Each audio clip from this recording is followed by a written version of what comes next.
आज हिमाचल प्रदेश के शिक्षा मंत्री ने संस्थानों के डी नोटिफिकेशन को लेकर एक बड़ी बात कही है और उसमें कुछ चीज़ों में सुधार भी किया गया है। और नमस्कार, संवाद भारत देख रहे हैं आप और मैं हूं आपके साथ शिवा भारद्वाज। हिमाचल प्रदेश के शिक्षा मंत्री ने शिक्षण संस्थानों के बारे में क्या कहा, सबसे पहले तो आप ये सुनिए। स्कूल में आपकी संख्या स्टूडेंट्स की 10 से ऊपर है वो आपके फंक्शनल रहेंगे। मिडिल स्कूल के लिए स्ट्रेंथ स्टूडेंट्स की हमने 15 की रखी है।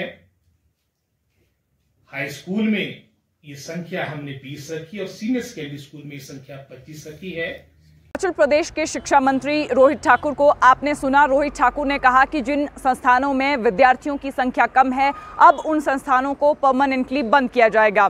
कि विद्यार्थियों की संख्या ज़्यादा है, उन शिक्षण संस्थानों को सुचारू रूप से चलाया जाएगा। लेकिन सवाल अब बहुत सारे लोगों के मन में ये भी होगा कि जो बंद शिक्षण संस्थान है और उनका अब क्या होगा। आपको बता दें कि जो बंद शिक्षण संस्थान हैं, अब उनकी जगह युवक मंडलों को भी दी जाएगी। युवक मंडल अपना काम वहाँ पर कर सकते हैं और इसके अलावा कुछ आंगनवाड़ी के स्कूल प्राइवेट बिल्डिंग्स में चल रहे हैं, उन आंगनवाड़ी स्कूलों के लिए भी ये जगह उपयोग में लाई जाएगी। इसी तरह ग्रामीण व्यवस्था से जुड़े बहुत सारे लोगों को इस इंफ्रास्ट्रक्चर का इस्तेमाल करने की इजाज़त भी सरकार द्वारा दी जाएगी।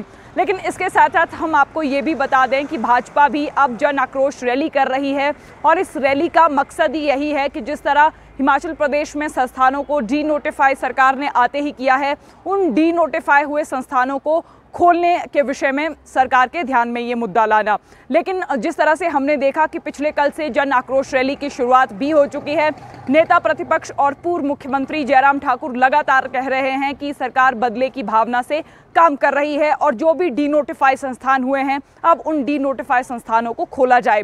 लेकिन आज ही शिक्षा मंत्री ने कहा है कि जो संस्थान उन्हें लगेगा वो खुलेंगे। हमने आपको संख्या भी बताई है कि कौन कौन से संस्थान अब खुलने जा रहे हैं। लेकिन सवाल ये उठता है कि यू टर्न पहले तो भाजपा लेती थी और जब जयराम मुख्यमंत्री हुआ करते थे तब भी जयराम सुबह फैसले लेते थे और शाम को वो फैसले वापस हो जाते थे। इसी तरह वर्तमान सरकार भी कार्य कर रही है, फैसले लिए जाते हैं। सरकार ने सत्ता में आते ही डी नोटिफाई करने का फैसला संस्थानों को लिया था, लेकिन अब इस जो फैसला है इस पर मंथन सरकार कर रही है। लेकिन सवाल ये है कि इस मंथन में इतनी देरी क्यों। तो